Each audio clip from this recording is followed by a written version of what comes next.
Hey, shalom, shalom. Call halayim la, Yahweh, Bahashem, Yahweh Shai, Bahashem Chakwadash.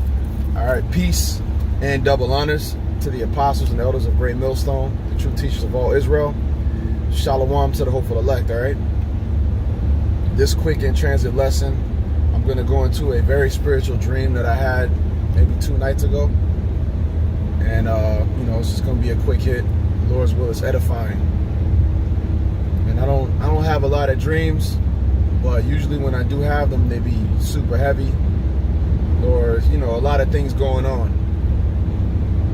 But, and sometimes it just be a silly dream and you don't even think much of it. And when I had this dream initially, I kind of had to meditate on it in the morning while I'm in the shower. It hit me. I'm like, I prayed, and then it was like, whoa, that was heavy, because the Lord opened my eyes to what I believe it represented. But anyways, getting to the point now. The dream was basically, it was there's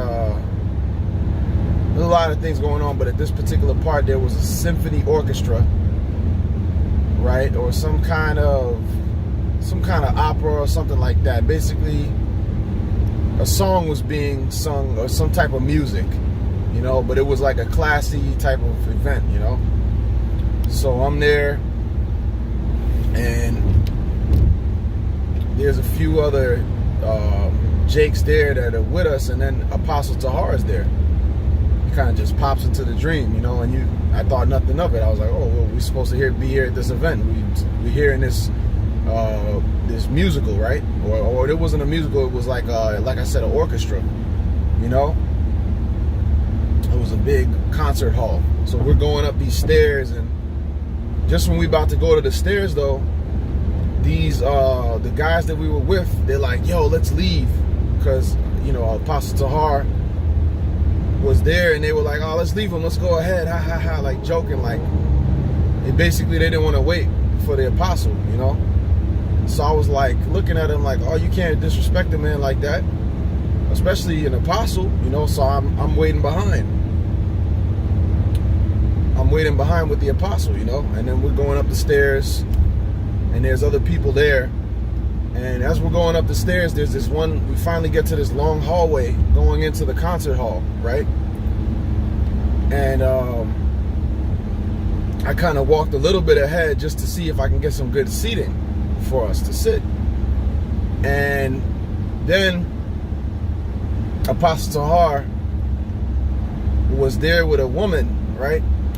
And the woman was holding a baby, and the baby was crying. So Apostle Tahar takes the baby, and then I'm like looking to get the seating and to get the nice seating or whatever, to see what seats are available. And then Apostle Tahar motions to me like, come here.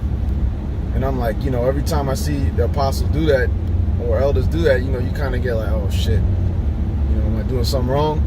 And then he was like, come here, and he gave me a look like, he had the baby. The baby was crying. It was a young Jake boy. He had like the afro, right? And he was like, here, you're supposed to take care of this.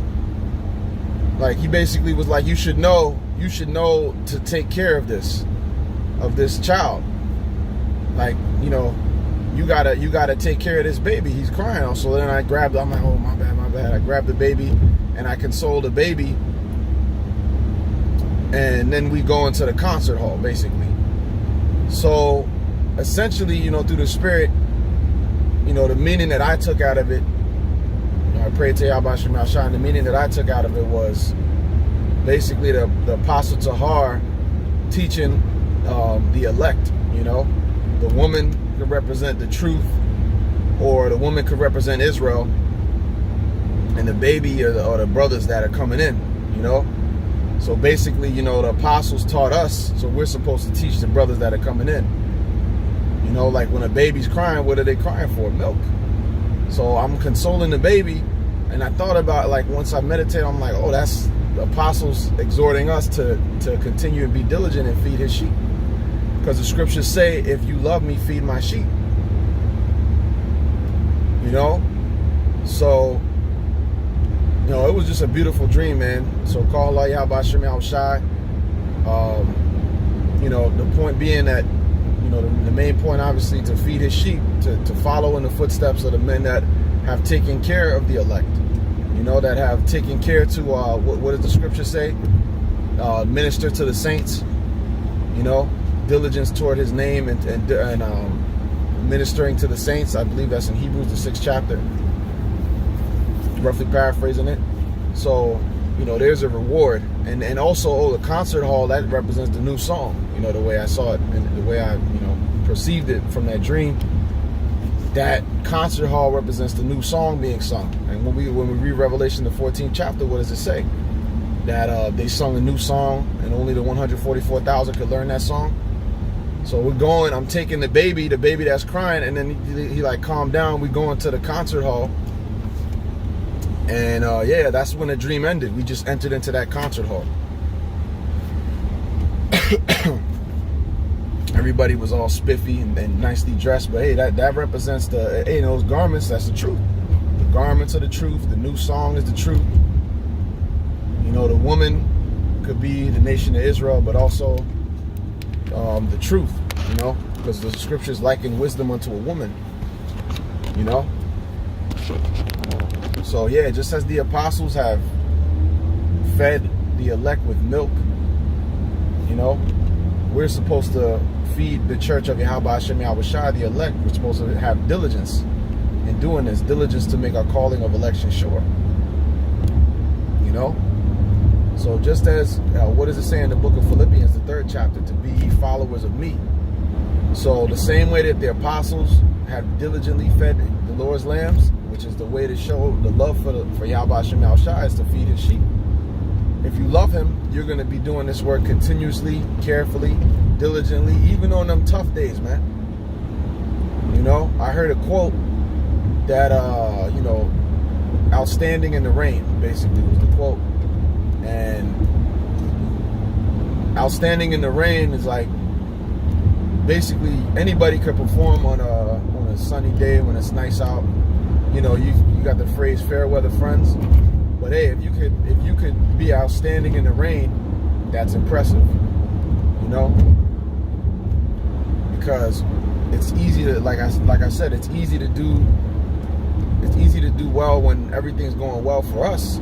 But the Lord is testing us by the furnace when we're dealing with all this hell, and we still got to be diligent, catching all this hell, and we still got to put our hand to the plow, man, and not take it off. And it be them days where you're going through a lot of other shit, outside shit, different type of distractions, Satan coming at you.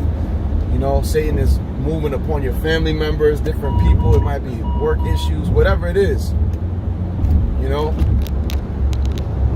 point being, to continuously do this, man, and even rejoice. Apostle Paul said he was joyous in tribulation, roughly paraphrasing it. You know, so the furnace of adversity that we're going through, man, it's all about feeding his lambs.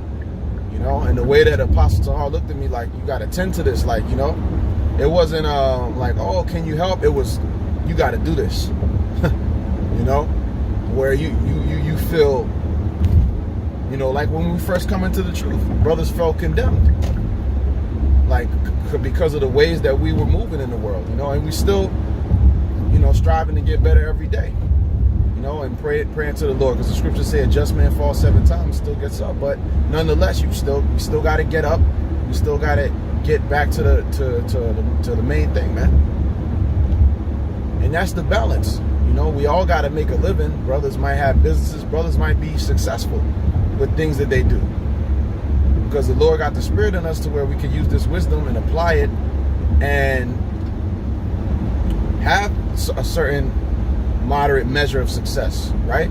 But we always got to keep this the main thing. This is the power source, Yahweh, Bahashem Yahweh Shai. All right.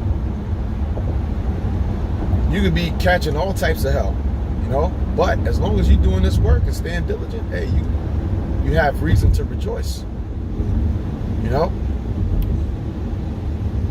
And hey, man, it was like, that was just the sentiment that I got from it, was feed his lambs diligently, man. You know, feed his lambs diligently and continue to do this. All right, because again, there's brothers that's coming in like crying babes, and they need comfort. You know, when a baby's crying, you got to comfort the baby. Well, how is the elect being comforted? By these scriptures, by the Ruach HaKodesh that's moving through us to bring out edification. All right. So, you know, keep watching, fasting, praying, keep being diligent.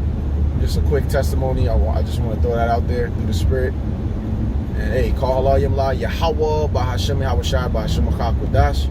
Shalom wa barakatam to the elect. Shalom.